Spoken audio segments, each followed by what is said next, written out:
record na kayo, ha?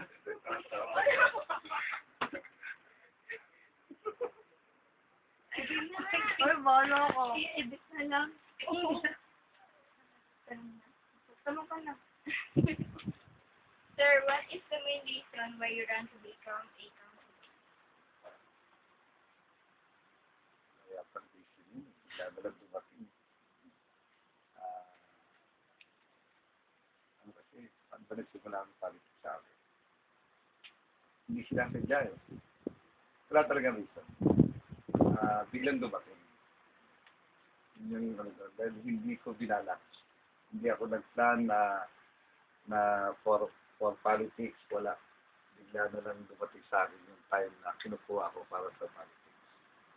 Hindi ko, nung kasi college ako, hate ko yung subject na political science. Kasi, nung bata pa ako, sinabi ko na sarili ko na hindi ako papasok sa politics dahil ang father ko ang unang nasa politics. Na sinabi ko hindi ako papasok sa politics. Pero iba siguro yung talagang biglang dumating. Yun lang ang ito. Saka siguro yun ang dugo. Sir, do you think having a power or position is needed to be able to help people? Pwede ka naman tumulong kahit wala kang power. Pwede ka naman tumulong kahit wala kang position. Dahil nung naman wala ako sa politics, ganito pa rin ako. Kung sinangailangan ng tulong, kung may naitutulong tayo, yun pa rin. Kasi, bakit daw yung pag nasa politics kayo papagawin yung ugali? Dapat ganun pa rin. Sabi natin, may pagkakataon siguro na being a politician, mas madali kang makakatulong dahil sa mga kasama mong nasa politics din. Siguro yun lang. Pero hindi para yung power gagamitin mo para makatulong. Siguro yung pagiging may kakilala ka na ibang politician. Like me, councilor ako. May hingi sa akin ng tulong na medyo malaki na hindi ko makakaya, pwede ko i-reserve kay Mayor. So, yun lang the way na makakatulong ako sa gano'n. Pero yung ko sarili ko rin lang naman na tulong, kaya ko na may tulong kahit siguro wala ako sa posisyon. What are the good qualities of a good politician? Totoong tao. Sabi nila, saka siguro yung magaling ako makisama. Dahil ang politics daw, pag pumasok ka sa politics, kailangan may pera ka at the same time, may pakikisama ka. Hindi pwedeng may pera ka lang, pero hindi ka marunong makisama. Hindi mo pwedeng marunong ka lang makisama, pero wala kang pera. Iba kasi yung politics sa atin eh. Sa kaya, kailangan kahit paano, may panggastos ka dahil may pantulong ka sa tao. Pero sa akin, sa nakita ko sa sarili ko, yung pakikisama siguro. Yun ang sobra ko sa pakikisama. Sir, for you, is helping enough to get the trust or sympathy of the people? Pardon? For you, is helping enough to get the trust or sympathy of the people? Siyempre, yun ang malaking magiging tulong sa akin yung simpansya ng tao. Sabi nga nila kailangan, ano yung tawag sa kasabihan na first impressions last. Diba? Kung yung unang tingin sa'yo ng tao, pag nakuha mo kasi simpansya ng tao, ano nga kasi mahirap ipaliwanag no? Marami kasing politiko na sabi natin nagtatago sa tunay na pagkatao nila. Na meron yung nagpapakita sa tao dahil mag-eleksyon. O kasi ang gali ko na kahit tata ko talagang kalat ako sa tao Gano'n ko, hindi yung kahit wala kayo pera talagang nagpapakita kayo sa tao. Kaya malaking bagay talaga yung simpansya ng tao.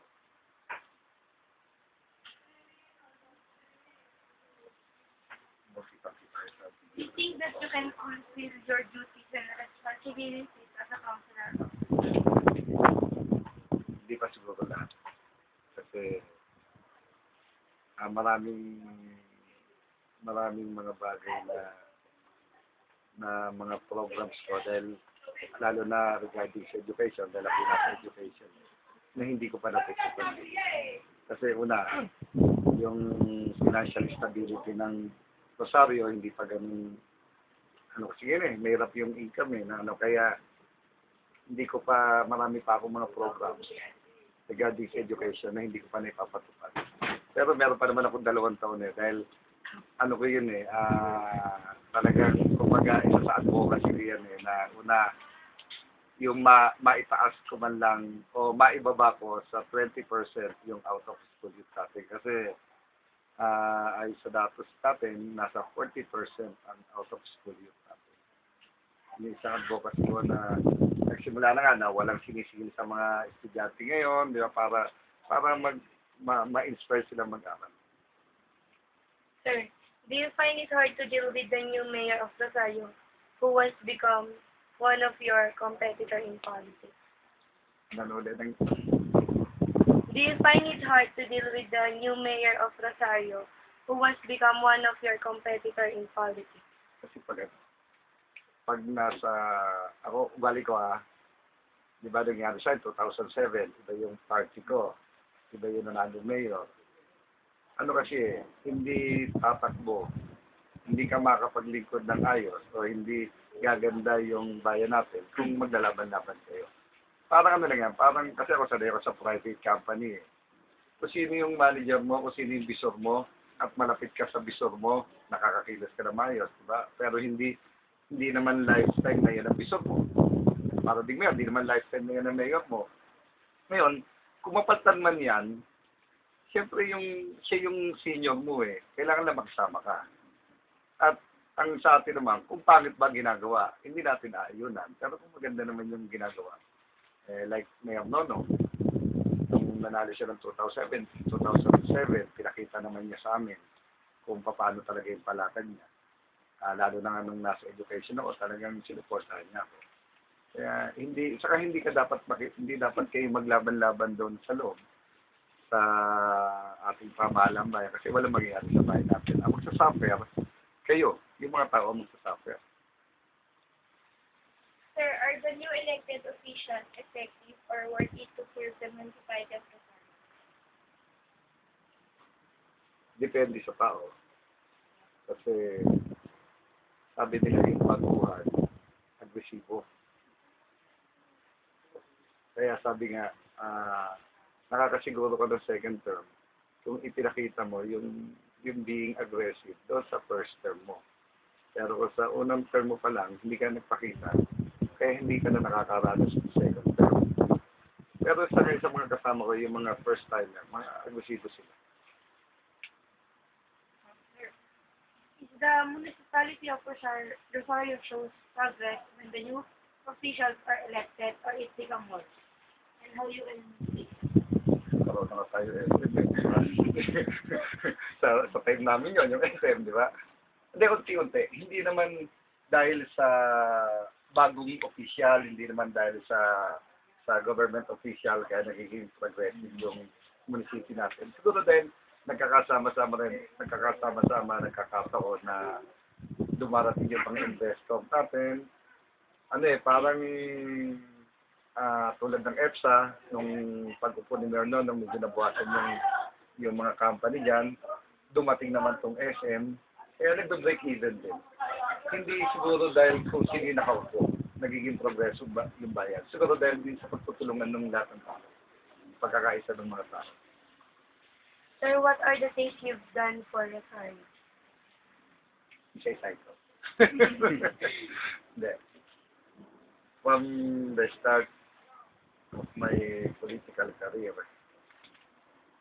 2004, ako yung unang 2004 May, ako na-elect. Nagsimula ako sa office ng July 1, 2004. April 2005, ako yung hinirang na Best Municipal Councilor of the Year. Then ako yung Best in Public Service sa buong Pilipinas yun hindi sa atin. Kaya siguro parang naisip ko na, diba? Bago naging Man of the Year ako. Sa Manila lahat yung nagsunod-sunod doon yung bago ako rin yung nakuha ko nung award. bago ako yung kauna-unahan na nagkaroon sa atin dito nung Coastal Cleanup Day na i-launch ko dito sa Rosario. Then, noong 2004, sa ano ko sa environment ako, ang hawak ko, committee ako ng environment. Kung natatandaan nyo ng 2006, nag-launch kami nung tungkol sa basura na lahat ng school pinuntahan ko, lahat ng barangay. Then after that, 2007, sa second term ko, nakuha ko naman yung committee ng education. Sa buong Cavite, tayo lang yung naggawa ko ng programa, nagpasa ako ng isang resolution. Ang lahat ng board passer ay binigyan namin ng incentives. Ang lahat ng college na gagraduate na may honors, binigyan din namin ng incentives. Para yung layunin ko kasi doon, para ma-inspire yung mga estudyante natin na magpursige sila, na maging honor sila, o magpursige sila makapasa sa board dahil may incentives. Then ako yung nagpasa ng batas na lahat ng SK chairman natin, lahat ng SK kagawads natin, may 50% ng tuition fees nila isasagutin ng munisipyo. Para sa kanila bilang sila yung official ng kabataan, maging example sila na dapat mag-aral ka. Yung kabataan dapat mag-aral. Then ano pa ba yung mga naipasa kong batas sa education? Ngayon, naglaan ako ng pondo ng 500,000 para sa Rosario National High School, Bagbag National High School na scholarship. Yun ang mga teachers ang pipili.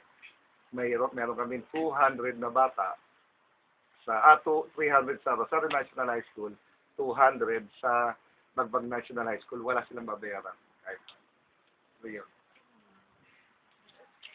Sir, do you feel hurt or hate about those people who humiliate you in return of your goodness to them? Lalo akong nagpupursige pag may mga critics. Kasi sabi nila pag hindi ka pinapansin, sabihin wala kapansin-pansin sa iyo, di ba? Kung hindi ka nila ini-issue ng masama dahil wala kang kwentang tao. Kaya ako naniniwala doon sa kasabihan na you cannot put the good man down. Di ba? Kaya basta gumagawa ka ng masama, tuligsahin ka man nila. Kaya inahayaan ko na sila. Pero hindi ako nagpapapit. Are you affected by the issues being thrown to you and why? Depende sa issue. Napanood niyo ba ako sa TV? Napanood niyo ako, di ba? Siyempre, masakit. Kinamatayan na nga ng tatay ko eh. Dahil sa problema ngayon. So, ngayon, unti-unti nagkakaroon ng linaw dahil nasa DOJ na yung kaso na sabi nga nila, nagpapabayad sa amin na hindi ko naman dapat bayaran dahil lalabas din naman yung totoo eh. Diba? Ayun na. Yun lang siguro yung issues. Sa dami ng in-issue nila sa akin. Yun lang siguro nakapekto sa akin. Dahil nga hanggang sa nakamatay ng tatay ko. Pero yung mga issue na paninira sa akin, ng mga simpleng hinahayaan ko lang yun. Dahil sabi ko nga, hindi ka nila sisirain kung hindi sila natatakot sa iyo. Kasi kaya kanila pinababaksak dahil baka ako yung inisip nila, ako yung threat sa kanila. Kaya gano'n. Dahil sabi nga, gumawa tayo ng tama. Sabi ko nga sarili ko, nung nangangampanya ako, minsan lang tayo mabuhay sa mundo eh, di ba? Kaya dapat daw yung natitirang panahon natin sa mundo, gawa na natin ng tama. Kaya gano'n lang yun.